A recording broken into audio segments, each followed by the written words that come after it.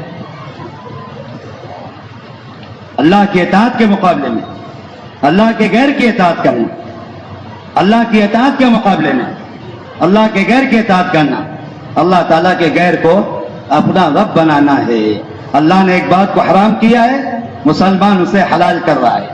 اللہ نے ایک بات کو حلال کیا ہے، مسلمان اسے چھوڑ رہا ہے۔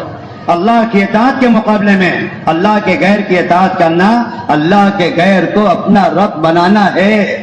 بات یہ نہیں ہے، سوال صرف اتنا نہیں ہے کہ میں جانتا ہوں اللہ میرے رب ہے، میں مانتا ہوں اللہ تعالیٰ میرے رب ہے، میرا اعتراف ہے اللہ تعالیٰ میرے رب ہے۔ سوال اس کا یہ ہے کہ آپ اللہ کی اطاعت اور بندگی پر کامل اترے ہو یا اللہ کی اطاعت اور بندگی کے مقابلے میں دوسرے کی اطاعت کو ترجیح دے رہے ہو، سوال اس کا ہے۔ حضرت عدی ابن حاتم رضی اللہ تعالیٰ عنہ نبی کریم صلی اللہ علیہ وسلم کے پاس آ کر کہنے لگے، اللہ کے نبی، قرآن کی ایک آیت پر بڑا اعتراض ہے مجھے، قرآن کی ایک آیت پر بڑا اعتراض ہے مجھے۔ اللہ کے نبی نے پوچھا کیا بات ہے؟ کہنے لگے قرآن نے ہمیں یہ الزام دیا ہے، قرآن نے ہمیں یہ الزام دیا ہے کہ ہم نے اپنے علماء کو، اپنے مشائخ کو، اپنے پادریوں کو، اپنے پوپ کو، اپنے بڑوں کو ہم نے خدا بنا لیا ہے، ہم نے خدا بنا لیا ہے۔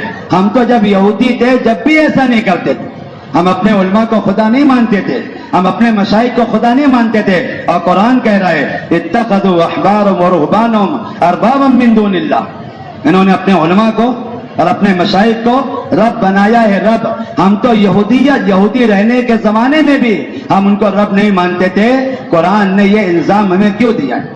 آپ صلی اللہ علیہ وسلم نے پوچھا کہ تم مجھے بتاؤ، اللہ تبارک تعالیٰ نے کسی چیز کو حرام کیا ہے اور تمہارے علماء اور تمہارے مشائخ اور تمہارے پوپ اور تمہارے پادری اگر اس کو حلال کہتے تھے تم اس کو کرتے تھے نہیں کرتے تھے؟ کہ ہاں ضرور کرتے تھے۔ اللہ تعالیٰ نے کسی چیز کو حلال کیا ہے اور تمہارے پوپ اور پادری ان کو حرام کہتے تو تم ان سے بچتے تھے کہ نہیں بچتے تھے؟ کہ ہاں ضرور بچتے تھے۔ آپ نے کہا پھر تو تم نے اپنے پوپ کو اللہ بنا لیا ہے۔ اللہ کی اطاعت کے مقابلے میں اللہ کے غیر کی اطاعت کرنا، اللہ کے غیر کو اپنا رب بنا لینا ہے۔ کیونکہ میرے دوستوں بزرگوں، اطاعت عبادت ربوبیت، اطاعت عبادت ربوبیت ایک اللہ کا حق ہے، اس میں فرق کرنا ممکن ہی نہیں ہے۔ اطاعت عبادت ربوبیت ایک اللہ کا حق ہے، رب اللہ ہے۔ عبادت کس کی جائے گی؟ اللہ کی جائے گی۔ اطاعت کس کی جائے گی؟ اللہ کی جائے گی۔ اطاعت عبادت ربوبیت ایک اللہ کا حق ہے، اس میں فرق کرنا ممکن ہی نہیں ہے۔ اگر مسلمان اللہ کی اطاعت کے مقابلے میں اللہ کے غیر کی اطاعت کو ترجیح دے رہا ہے، اس نے اللہ کے چھوڑ کر غیر اللہ کو اپنا رب بنا لیا ہے۔ ہم سب کو دیکھنا پڑے گا، زندگی کے ہر شعبے میں دیکھنا پڑے گا، زندگی کے ہر شعبے میں دیکھنا پڑے گا۔ جی ہاں، ایمان کا تعلق صرف فرائض کے ساتھ نہیں ہے، ایمان کا تعلق صرف عقائد کے ساتھ نہیں ہے، ایمان کا تعلق فرائض کے ساتھ بھی ہے، ایمان کا تعلق عقائد کے ساتھ بھی ہے، ایمان کا تعلق معاشرت کے ساتھ بھی ہے، ایمان کا تعلق معاملات کے ساتھ بھی ہے، ایمان کا تعلق زندگی کے ہر شعبے کے ساتھ ہے، زندگی کے ہر شعبے کے ساتھ۔ ایسا نہیں ہے کہ مسلمان عبادات میں پابند ہے اور معاشرت میں آزاد ہے، عبادت میں پابند ہے، لین دین میں آزاد ہے، عبادات میں پابند ہے، شادی بیاہ میں آزاد ہے، عبادات میں پابند ہے، معاملات میں آزاد ہے۔ ایسا نہیں ہے، یہ سب سے بڑا چور دروازہ ہے جس سے مسلمان اسلام سے نکل رہا ہے کہ اسلام کا تعلق صرف فرائض کے ساتھ ہے، سنتوں کا اہتمام کرنے کی کوئی ضرورت نہیں ہے۔ لوگوں کا یہ کہنا کہ سنت کی اہمیت فرائض کی طرح نہیں ہے، سنت کی اہمیت فرائض کی طرح نہیں ہے، یہی وہ دروازہ ہے جہاں سے مسلمان مرتد ہو رہے۔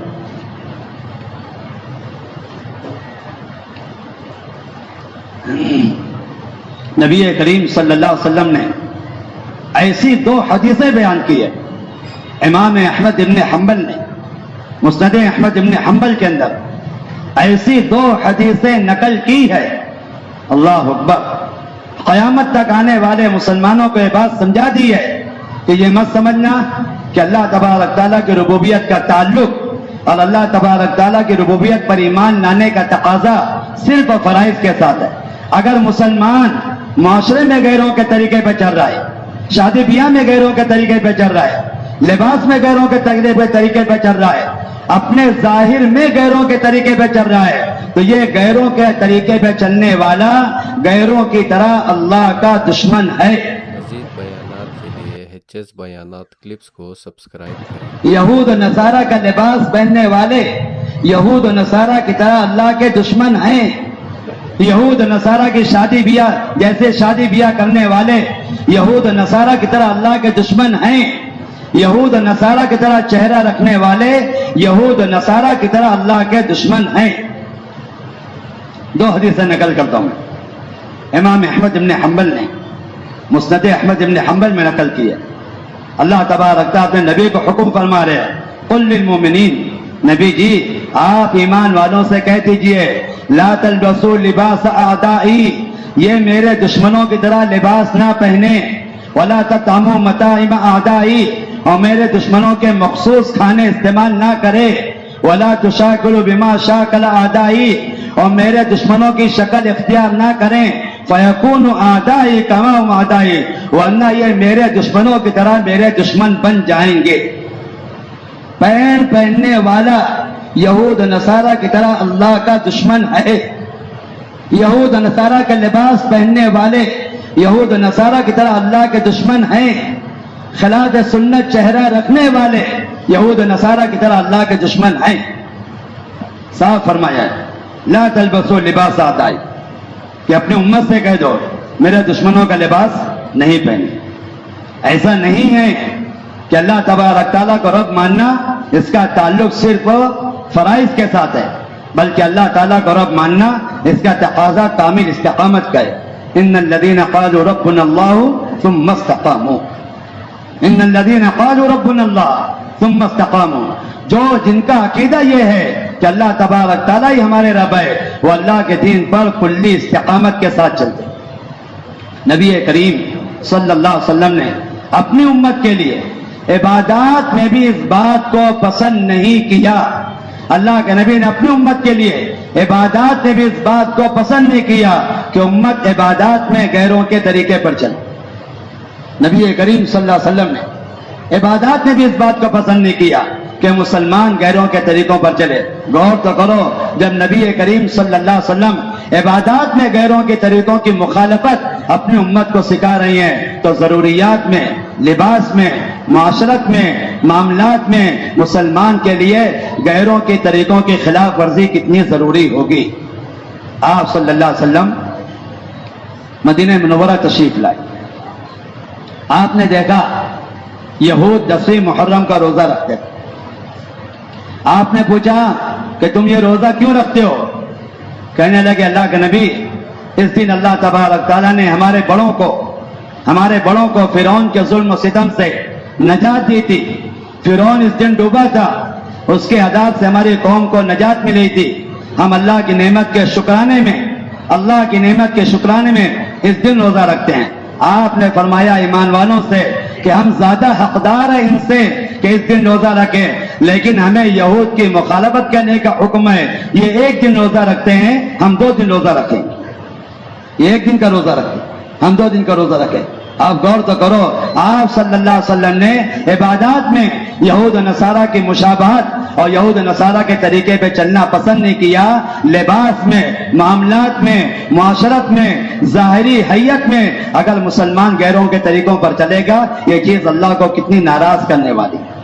لوگ کہتے ہیں اسلام میں لباس کی کوئی پابندی نہیں ہے.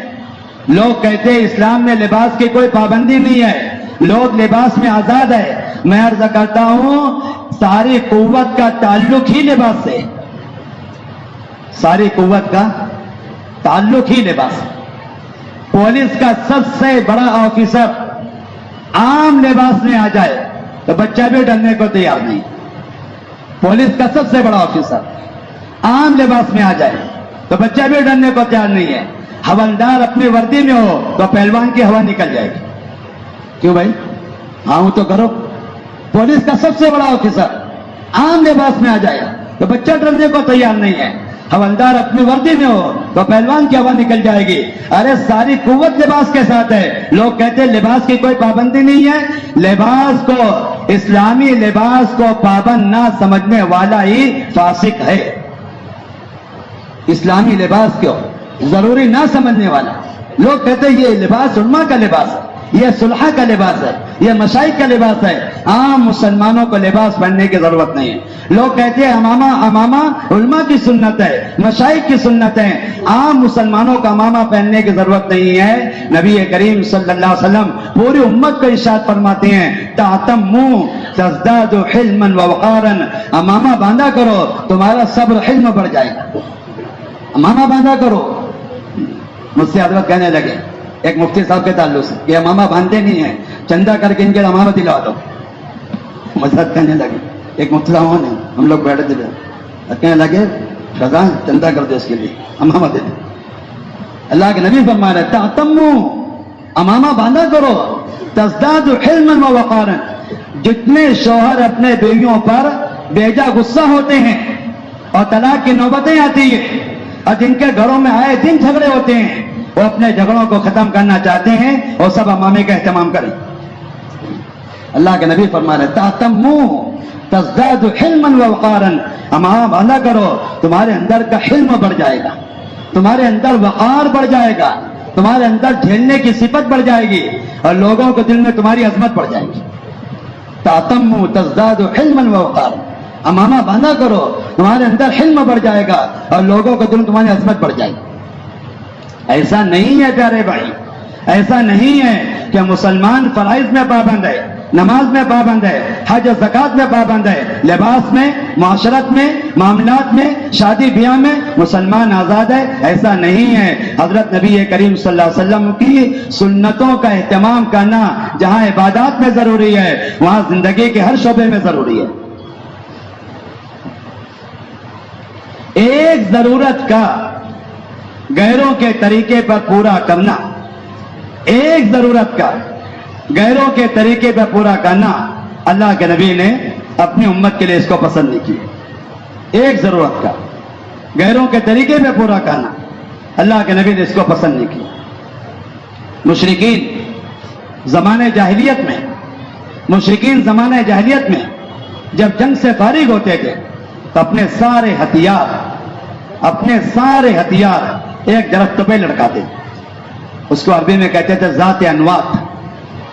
عربی درخت کا نام ذات انوات.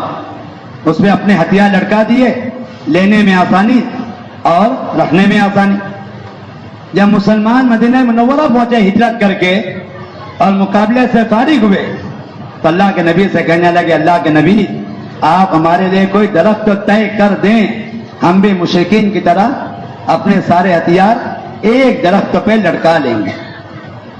ایک بار وہ ایک درخت پر اپنے ہتھیار لٹکاتے ہیں، ہم بھی اپنے سارے ہتھیار ایک درخت پہ لٹکا لیں گے. ایک ضرورت میں غیروں کی مشابہت، ایک ضرورت میں غیروں کے طریقوں میں چلنا. نبی کریم صلی اللہ علیہ وسلم نے ارشاد فرمایا کہ تمہارا مجھ سے مطالبہ کرنا کہ ہماری ایک ضرورت غیروں کے مشابہ ہو جاوے، یہ بالکل ایسا ہے جیسے بنی اسرائیل نے مطالبہ کیا تھا موسیٰ علیہ السلام سے اجعل لنا الہا کما لہم آلیہ. اللہ موسیٰ علیہ السلام سے فرمایا ہمارے لیے بھی ایک ایسا بت بنا دو جیسے ان کے لیے بت ہے. اللہ کے نبی صلی اللہ علیہ وسلم نے ایک ضرورت کو غیروں کے طریقے پر پورا کرنا اس کو بت پرستی کے مشابہ قرار دیا اللہ کے نبی کہ تمہارا مجھ سے مطالبہ کرنا بالکل ایسا ہے جیسے بنی اسرائیل نے مطالبہ کیا تھا موسیٰ علیہ السلام سے کہ ان کے لیے ایک بت ہے، یہ بتوں کی پوجا کرتے ہیں، ہمارے لیے بھی کوئی بت بنا دو ہم اس کی پوجا کریں گے. اللہ اکبر. لوگ کہتے ہیں لباس کی کوئی پابندی نہیں ہے، چہرے کی کوئی پابندی نہیں ہے. میں آپ سے عرض کرتا ہوں مکہ کے مشرکین بھی خلاف سنت چہرہ نہیں رکھتے تھے. مکہ کے مشرکین. ابو جہل کی داڑھی اتنی بڑی تھی جو سینے کو چھپا لیتی تھی. کس کی داڑھی؟ ابو جہل کی. جی ابو جہل کی داڑھی اتنی بڑی تھی. ابو سفیان کی داڑھی اتنی بڑی تھی زمانے جاہلیت میں. جب اس نے آ کر خبر دی کہ نبی کریم صلی اللہ علیہ وسلم کی جانب سے ہر اس آدمی کو امان مل گئی ہے جس آدمی نے اپنا گھر بند کر کے اپنے گھر میں بیٹھ گیا, اس کو امان مل گئی ہے. اس کی بیوی ہندا نے اس کی داڑھی پکڑ کے اس کو زمین پر گرایا تھا. ابھی مسلمان نہیں ہوا. لوگ کہتے ہیں ظاہر کی کوئی پابندی نہیں ہے, لباس کی کوئی پابندی نہیں ہے, معاشرت کی کوئی پابندی نہیں ہے, معاملات کی کوئی پابندی نہیں ہے.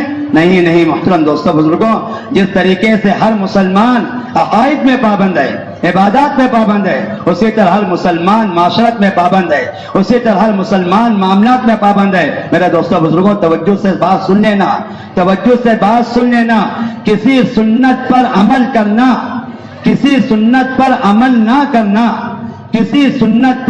نہ کرنا یہ اتنا نقصان دینے والا نہیں ہے, لیکن حالات کی وجہ سے, ماحول کی وجہ سے, عقل اور سمجھ کی وجہ سے کسی سنت کا انکار کر دینا ساری خیر سے محروم کرنے کا ذریعہ ہے.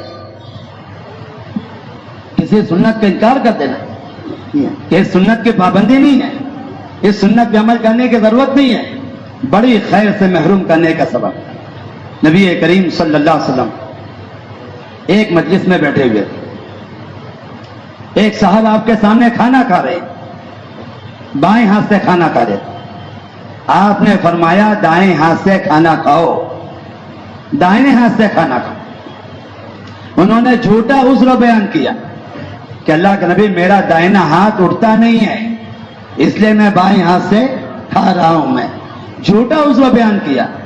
اللہ کے نبی کو وحی کے ذریعے بتا دیا گیا کہ اپنا عذر بیان کرنے میں یہ جھوٹا ہے. اللہ کے نبی نے فوراً بددعا دے دی, لستطعت, اللہ کرے تیرا ہاتھ کبھی نہ اٹھے تیرا. کیوں؟ روایتوں میں فما منعہ الا الکبر, اس نے دائنے ہاتھ کی سنت سے, دائنے ہاتھ والی سنت سے کھانا کھانا, اس سنت سے انکار کیا تھا کبر کی وجہ سے. کس کی وجہ سے؟ سنت کا انکار. میں اس پہ عرض کر رہا ہوں, میں سنت کا چھوڑ دینا, لیکن آدمی اس کا منکر نہیں ہے, اتنا نقصان دینے والا نہیں ہے, لیکن حالات اور ماحول کی وجہ سے, عقل اور سمجھ کی بنیاد پر کسی سنت کا انکار کرنا کہ اس سنت کی اہمیت نہیں ہے, اس سنت پہ عمل کرنے کی ضرورت نہیں ہے, سنت کا انکار کر دینا بڑی محرومی کا سبب بنتا ہے. ایک سنت کا انکار کر دینا کبروں کی وجہ سے ہمیشہ کے لیے ان کا دائنے ہاتھ میں فالج ہو گیا, وہ کبھی دائنے ہاتھ کو استعمال نہیں کر سکے.